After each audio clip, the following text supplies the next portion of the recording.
सामर्थ है, परमेश्वर के वचन में अद्भुत शक्ति है, परमेश्वर का वचन सामर्थ से भरा हुआ है, उसके अंदर परमेश्वर की अद्भुत सामर्थ है। और इसमें कोई शक नहीं कि प्रभु का सामर्थ एक हथौड़े के समान है। इस बात को यिर्मयाह कहता है। चलिए चलते हैं यिर्मयाह की किताब में। यिर्मयाह इस बात को बहुत सुंदर लिखता है। 23 अध्याय उसके 29 वचन को पढ़ते हैं।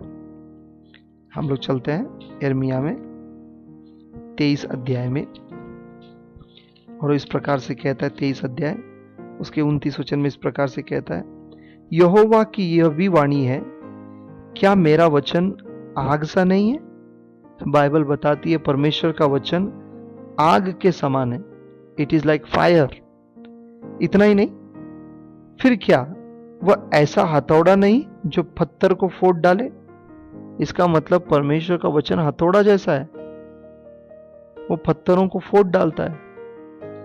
यहोवा की वाणी है। देखो, जो भविष्यवक्ता मेरे वचन दूसरों से चुरा चुरा कर बोलते हैं, अर्थात कहने का मतलब यह है कि ये शब्द, परमेश्वर का जो शब्द है, सामर्थ से भरा हुआ, ताजगी से भरा हुआ, शक्ति से भरा हुआ है, जीवन से भरा हुआ है। बहुत सिंपल अगर कहें तो परमेश्वर का वचन हर एक चीजों को तोड़ डालता है, जलाकर राख कर देता है। यही है वचन जो जीवनों को बदल देता है। अगर जीवनों को बदलने वाला कोई है तो वो है परमेश्वर का वचन। परमेश्वर का वचन, फिर से दोहराना चाहूंगा, आत्मा है, जीवन है, सत्य है, और यही हमारे प्रभु यीशु मसीह का नाम है। मान लीजिए यदि आप परमेश्वर के वचन का तिरस्कार करते हैं तो क्या होगा? चलिए देखते हैं बाइबल क्या बताता है। बाइबल बहुत सुंदर लिखा हुआ है। होशे की किताब में प्रभु इस बात को दोहराता है। होशे 4:6, होशे 4 अध्याय उसका 6 वचन, परमेश्वर बहुत सुंदर कहते हैं। क्या कारण था उनका कहने का? चलिए चलते हैं, पढ़ते हैं क्या लिखा हुआ।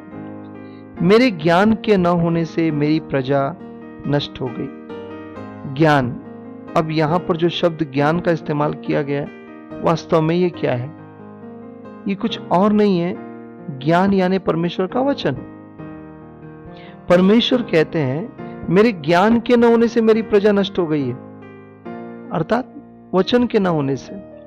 यदि आपके मेरे जीवन में यदि वचन नहीं है तो आप नाश होने में आपको कोई समय नहीं लगेगा। Within no time you will be perished, you will be destroyed.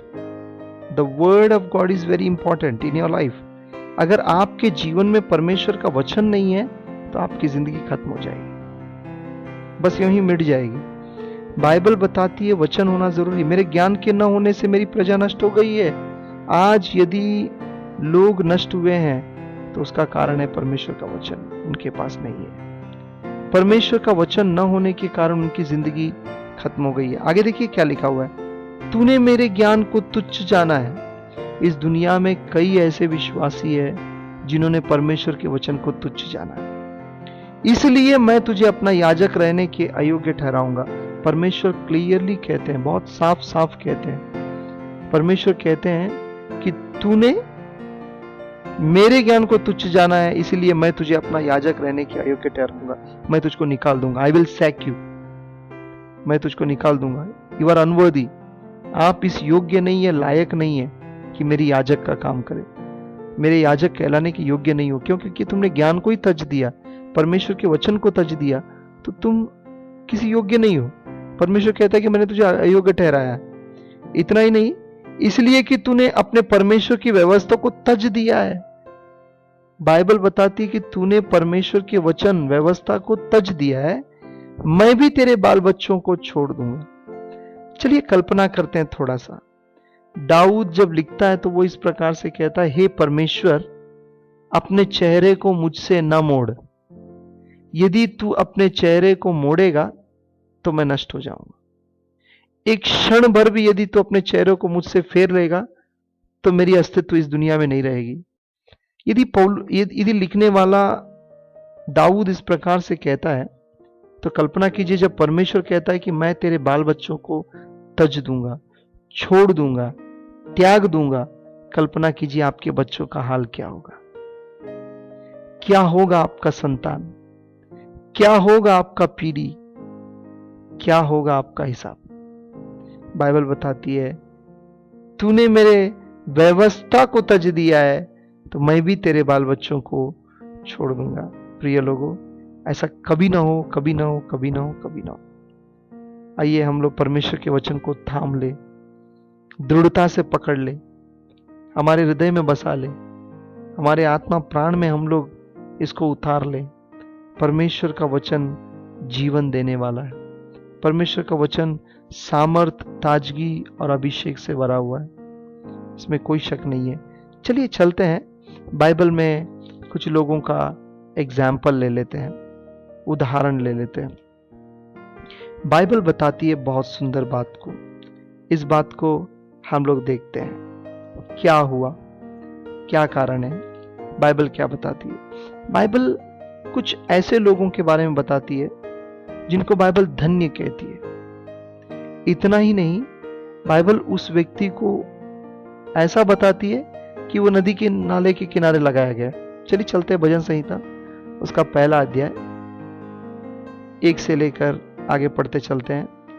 क्या ही धन्य वो पुरुष जो दुष्टों की युक्तियों पर नहीं चलता और न पापियों के मार्ग में खड़ा होता है और न ठट्टा करने वालों की मंडली में बैठता है, परंतु वह तो यहोवा की व्यवस्था से प्रसन्न रहता है। कल्पना कीजिए ना, कितना सुंदर लिखा है। दूसरा वचन कहता है, परंतु वह तो यहोवा की व्यवस्था से प्रसन्न रहता है, अर्थात परमेश्वर के वचन से प्रसन्न रहता है और उसकी व्यवस्था पर रात दिन ध्यान करता है।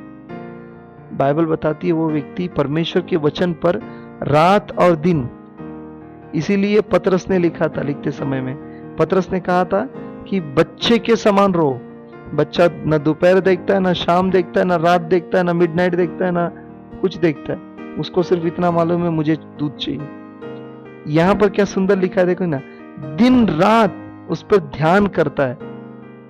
तीसरे वचन में उस व्यक्ति का नाम लिखा गया है, वो उस वृक्ष के समान है जो बहती नाली के किनारे लगाया गया है।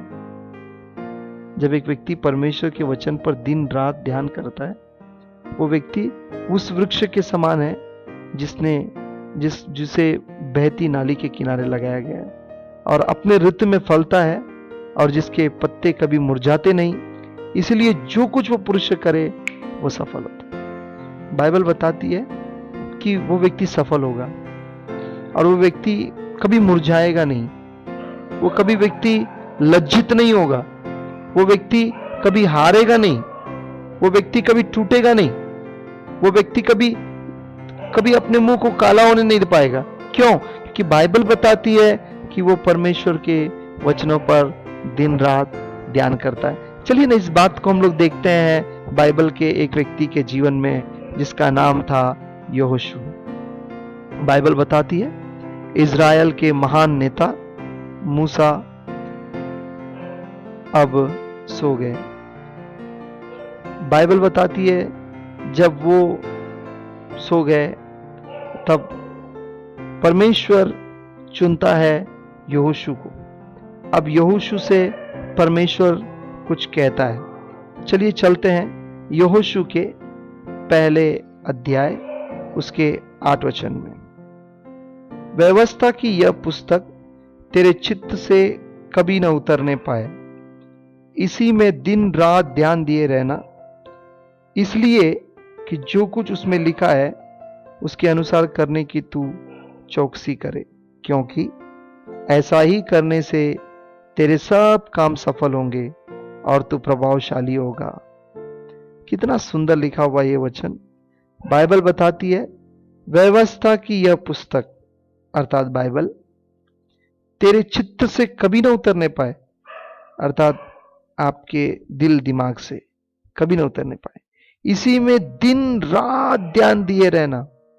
हमें परमेश्वर के वचन पर दिन रात ध्यान दिए रहना है, इसलिए कि जो कुछ उसमें लिखा है उसके अनुसार करने की तू चौकसी करे, क्योंकि ऐसा ही करने से तेरे सब काम सफल होंगे और तू प्रभावशाली होगा। यदि आपको प्रभावशाली बनना है, यदि आपको सक्सेसफुल मैन बनना है, तो परमेश्वर के वचन का होना बहुत जरूरी है। यदि आपके जीवन में परमेश्वर का वचन नहीं है तो समझ लीजिए खत्म हो गई आपकी कहानी। परमेश्वर के वचनों से अपने आप को भर लो। इसीलिए बाइबल बताती है मूसा से अधिक यदि राजाओं को मारा तो वो था यहोशू। क्यों? क्या कारण था? कारण भैया बिल्कुल साफ है, परमेश्वर के वचनों को ध्यान करने वाला होने के कारण। अब बाइबल बताती है, बहुत सुंदर बात है, बहुत जरूरी है इस बात को समझना क्या चीज थी। बाइबल बताती है हमें परमेश्वर के वचनों से भर जाना बहुत जरूरी है। यदि आपके पास परमेश्वर का वचन नहीं है तो भैया सब कुछ समाप्त हो गया। चलिए एक और एग्जाम्पल देख लेते हैं। बहुत सुंदर एक उदाहरण है बाइबल में, और ये उदाहरण को हम लोग देखते हैं। ये दूसरा राजाओं का किताब, उसके 22 और 23 अध्याय में लिखा हुआ उदाहरण है। बाइबल बताती है दूसरा राजाओं का किताब 22 अध्याय, यहां पर राजा योशिया के बारे में लिखा हुआ है, जिसे इंग्लिश में कहते हैं किंग जोसाया।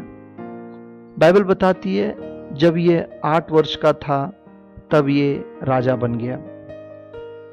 अब ये राजा बन गया 8 वर्ष के उम्र में। राजा योशिया 8 वर्ष के उम्र में राजा बना। कभी कभी मैं बैठ के सोचता हूं, हम तो 8 साल के थे तब तो हम गुड्डी खेलते थे, लेकिन कमाल लगता है 8 साल का एक व्यक्ति राजा बन के खड़ा है। कल्पना करेंगे तो अद्भुत लगता है, अजीब लगता है। 8 वर्ष का व्यक्ति, एक लड़का छोटा सा राजा है। हो सकता है उसके बॉडीगार्ड 8 फीट के थे। अजीब लगता है होगा, छोटा सा बच्चा राजा बन गया। लेकिन जब ये 8 वर्ष का था तब राजा बना। लेकिन 16 साल के बाद, यह घटना जो मैं आपको बताना चाहता हूं, ये 16 साल के बाद की है, अर्थात उसकी उम्र 24 साल थी। अब 24 साल का एक सक्सेसफुल जवान राजा था योशिया। अब योशिया अपने मंत्री को अपने पास बुलाता है, जिसका नाम था शाफान, और शाफान को भेजता है। शाफान मंत्री भी था, साथ ही साथ बड़ा शास्त्री भी था, ज्ञानी भी था। उसको भेजता है और उसको सुपरवाइजर का काम देता है। मंदिर का रिनोवेशन करना है, मंदिर को पुनः स्थापना करना है, बनाना है, रिनोवेट करना है। इसीलिए वो बोलता है कि देख, वहां का सारा इंचार्ज तू बन जा। अब शाफान वहां का सुपरवाइजर बन जाता है। लेकिन मंदिर का जो महायाजक है वो है हिल्किया महायाजक। जब आप 3रे वचन को और 8वें वचन को पढ़ेंगे तो इस बात को समझ पाएंगे। बाइबल बताती है अब मरम्मत का काम चल रहा था, इसीलिए शाफान मंत्री था, वास्तव में शाफान शास्त्री है। उसको मंत्री बनाया गया, सुपरवाइजर बनाया गया, और महायाजक है हिल्किया। अब काम चलने लगा। जब काम चलने लगा तो बाइबल बताती है कि अब काम चल रहा है बहुत जोरों से, पैसे जमा हो रहे हैं, बाहर पेटी रखा गया है, लोग आते हैं, पेटी में पैसा डालते हैं, दान डालते हैं, वो पैसा इस्तेमाल किया जा रहा है रिनोवेशन के लिए। जोरदार से काम चल रहा है, क्लीनिंग का काम चल रहा है, सफाई का काम चल रहा है, सब कुछ ठीक ठाक चल रहा है। ऐसे समय में चलिए देखते हैं क्या हुआ। 8 वचन पढ़ते हैं। हिल्किया महायाजक ने शाफान मंत्री से कहा, मुझे यहोवा के भवन में व्यवस्था की पुस्तक मिली है। तब हिल्किया ने शाफान को यह पुस्तक दी और वह उसे पढ़ने लगा। तब शाफान मंत्री ने राजा के पास लौटकर यह संदेश दिया, और जो चांदी भवन में मिली उसे तेरे कर्मचारियों ने थैलियों में डालकर उसको सौंप दिया, जो यहोवा के भवन में काम करने वाले हैं। फिर शाफान मंत्री राजा को यह भी बताया, हिल्किया याजक ने उसे एक पुस्तक दी है। तब शाफान उसे राजा को पढ़कर सुनाने लगा। बाइबल बताती है 8 वचन में कि जब शाफान वहां पहुंचता है मंदिर के पास, देख रेख पूछता है कि क्या चल रहा है, काम कैसा चल रहा है, सब बताने के बाद में हिसाब विसाब सब लगा लेता है। लेकिन हिल्किया महायाजक उससे कहता है कि क्लीनिंग करते समय में, सफाई करते समय में मुझे स्क्रोल मिला हुआ है, अर्थात किताब मिला हुआ है। तो वो कहता है कि अच्छी बात है, दीजिए। वो उसे लेता है और पढ़ लेता है। बड़ा विचित्र लगता है, लेकर फटाफट पढ़ लेता है। हम जानते हैं वो कोई मामूली आदमी नहीं था, शास्त्री था। उसने पढ़ लिया। पढ़ने के बाद वो अपना हिसाब पूछता है, कितना पैसा आया, कितना पैसा गया, क्या किया, सब किया, ठीक है चलो, चल देता है राजा के पास। राजा के पास जाकर वो क्या बताता है? बाइबल बताती है, सबसे पहले वो हिसाब बताता है। जो चांदी भवन में मिली उसे तेरे कर्मचारियों ने थैली में डालकर उनको सौंप दिया, जो यहोवा के भवन में काम करने वाले हैं। ये सब बातें बताता है। उसके बाद अंत में, एंड में 10वां वचन इस प्रकार से लिखा है, फिर शापान मंत्री ने राजा को यह भी बताया, हिल्किया याजक ने उसे एक पुस्तक दी है। तब शापान उसे राजा को पढ़कर सुनाने लगा। बड़ा सुंदर लिखा हुआ है। अब मैं कभी कभी सोचता हूं कि राजा क्यों नहीं पढ़ा, मंत्री क्यों पढ़ रहा है? जब किताब मिला, स्क्रोल मिला, तो राजा पढ़ना चाहिए था। नहीं, राजा लोग वास्तव में पढ़ते नहीं है, राजा लोग पढ़वाते हैं। मंत्री क्यों रखा जाता है? पढ़ने के लिए रखा जाता है। तो इसका मतलब ये है, राजा नहीं पढ़ता है, मंत्री पढ़कर सुनाता है। अब मंत्री जब पढ़कर सुनाने लगा, राजा आनंद के साथ में सुनने लगा। लेकिन 11 वचन मुझको चौंका देती है। चलिए पढ़ते हैं। व्यवस्था की उस पुस्तक की बातें सुनकर राजा ने अपने वस्त्र फाड़े। बाइबल बताती है, जब वो सुनने लगा, सुनते सुनते जोर से चिल्लाया और अपने कपड़े फाड़ लिए। मैं कभी कभी बैठ के कल्पना करता हूं, जब राजा ने अपने कपड़े फाड़े होंगे, क्या हुआ होगा मंत्री के दिल पे, क्या गुजरा होगा, क्या सोचा होगा? सोचा होगा, अरे किताब पढ़ने से पहले तो ये बिल्कुल ठीक था, अभी इसको क्या हो गया? क्या कारण था, क्या क्यों फाड़ा होगा? और पहले ये बात बता दूं, राजा लोग अपने कपड़े को फाड़ कर लेना कोई छोटी बात नहीं थी। एक राजा या फिर एक महायाजक यदि अपने कपड़े को फाड़ रहा है तो पूरे देश के ऊपर आपत्ति की बात होती है, पूरे देश के लिए विपत्ति की बात होती है, एक व्यक्ति के लिए नहीं है। जब राजा ने अपना वस्त्र फाड़ा, यह अद्भुत था, विचित्र था वास्तव में। क्या कारण था? कारण यह था, उसने कुछ गंभीर बातों को सुना। जो स्क्रोल उसको मिला था, वो मूसा के समय जो परमेश्वर ने मूसा को बताया था, उसने उसमें लिखा था, वो चीजें थी। उसी के साथ ही साथ, उतना ही नहीं, उसके ही साथ और भी कुछ गुप्त बातें लिखी हुई थी। वो ये थी, योशिया पैदा होने के 300 साल पहले, ये कहानी है, योशिया पैदा होने के 300 साल पहले परमेश्वर ने एक अपने भविष्यवक्ता को भेजकर यह भविष्यवाणी कही थी। क्या था वो भविष्यवाणी? चलिए इस भविष्यवाणी को हम लोग देखते हैं। पहला राजाओं का किताब, उसके 13 अध्याय, उसके 1, 2, 3 वचन में देखते हैं। वास्तव में एक भविष्यवक्ता चला आता है सामरिया में, जहां पर यरोबाम एक मूर्ति अर्थात देवी देवताओं के सामने धूप जला रहा है। पढ़ते हैं, चलिए। तब यहोवा से वचन पाकर परमेश्वर का एक जन यहूदा से बेतेल को आया, और यरोबाम धूप जलाने के लिए वेदी के पास खड़ा था। यरोबाम राजा था इज़राइल का। बस हाल ही में इज़राइल का 2 भाग हुआ था। इससे पहले इज़राइल 2 भाग नहीं हुआ था। इज़राइल वॉज यूनाइटेड किंगडम, लेकिन अब वो 2 भाग हो गया था। एक रेहोबोयाम को मिला था और एक यरोबाम को मिला था। यरोबाम को इज़राइल मिल गया और रेहोबोयाम को यहूदा मिला था। अब ये धूप जला रहा है देवी देवताओं के सामने। तब वह परमेश्वर का भविष्यवक्ता उसके पास आता है। उस जन ने यहोवा से वचन पाकर वेदी के विरुद्ध यों पुकारा, वेदी, हे वेदी, यहोवा यों कहता है कि सुन, दाऊद के कुल में योशिया नामक एक लड़का उत्पन्न होगा। वह उन ऊंचे स्थानों के याजकों को जो तुझ पर धूप जलाते हैं तुझ पर बलि कर देगा, और तुझ पर मनुष्य की सी हड्डियां जलाई जाएंगी। यह उसने चिल्लाया, यह भविष्यवाणी की। यह भविष्यवाणी लगभग 300 साल पहले की थी। योशिया पैदा होने के 300 साल पहले परमेश्वर ने यह भविष्यवाणी कर चुकी थी। योशिया नाम का एक व्यक्ति उत्पन्न होगा। कल्पना कीजिए यदि आप पैदा होने के 100 साल पहले कोई बोलता है कि थॉमस नाम का एक व्यक्ति इस दुनिया में पैदा होने वाला है, वो ये करने वाला है। मेरे पैदा होने से अगर 100 साल पहले ही कोई बता देता है मेरे बारे में, और उसके बाद मैं पैदा होता हूँ बिल्कुल वैसे ही जैसे उसने कहा था, तो क्या मुझे वो चौंकाना नहीं देगा? चौंका नहीं देगा? अरे बिल्कुल भाई। आपको नहीं लगता है कि पेड़ के ऊपर चढ़ा हुआ था कौन? अरे भाई जक्कई। और फिर यीशु मसीह बिल्कुल उसी पेड़ के पास जाके खड़े होते हैं, जबकि ऊपर कोई नहीं देख रहा था। क्यों? क्योंकि सबको रुचि थी यीशु मसीह पर।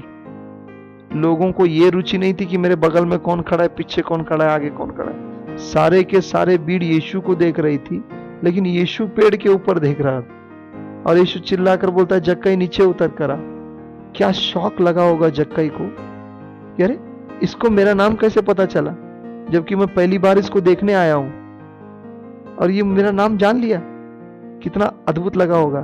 बाइबल बताती है आसमान में जितने तारे हैं उन सारे तारों का नाम लेकर बुलाने वाला हमारा परमेश्वर है। आमीन। तो आइए आगे बढ़ते हैं। बाइबल बताती है योशिया पैदा होने के 300 साल पहले ये बातें लिख चुकी गई है, अर्थात वो क्या करने वाला है। जब वो इन बातों को पढ़ता है तो चौंक जाता है। चौंक कर क्या करता है? अपने वस्त्र को फाड़ लेता है और फिर चिल्ला कर कहता है, क्या कहता है?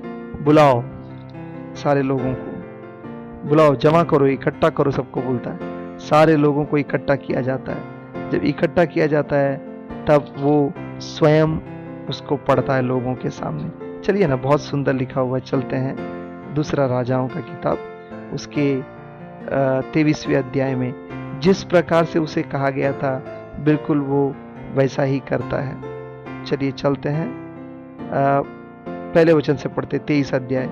राजा ने यहूदा और यरूशलेम के सब पुरनियों को अपने पास बुलाकर इकट्ठा किया। तब राजा यहूदा के सब लोगों और यरूशलेम के सब निवासियों और याजकों और नबियों वरन छोटे बड़े सारी प्रजा के लोगों को संग लेकर यहोवा के भवन में गया और उसने जो वाचा की पुस्तक यहोवा के भवन में मिली थी उसकी सब बातें उनको पढ़कर सुनाई। कितना अद्भुत लगता है ना। राजा अब उस किताब को अपने हाथ में ले लिया और अब वो खुद पढ़ रहा है। अभी नहीं बोल रहा है कि मंत्री पढ़ के सुना, नहीं नहीं नहीं नहीं। उसको पता चल गया ये कोई पत्र या फिर इंसान लिखा हुआ चीज नहीं है, ये मंत्री द्वारा पढ़ाया जाने वाला नहीं है। यदि मैं पढ़ूं तो मैं धन्य हूं, पढ़ने वाला भी धन्य है। इसीलिए लिखते समय में बिल्कुल पवित्र आत्मा ने बहुत सुंदर शब्द को लिखा है प्रकाशित वाक्य पहले अध्याय 3 वचन में कि इसे पढ़ने वाला धन्य है, सुनने वाला भी धन्य है और उस पर चलने वाला तो अति धन्य है, बाइबल बताती है। चलिए ना, देखिए क्या लिखता है।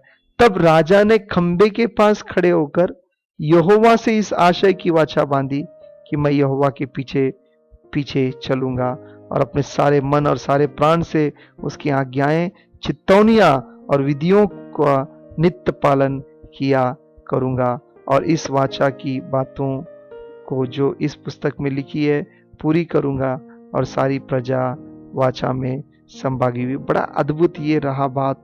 बाइबल बताती है जो उसके बारे में लिखा गया था कि वेदियों पर वो हड्डियां चढ़ाएगा, उसने ऐसा ही किया।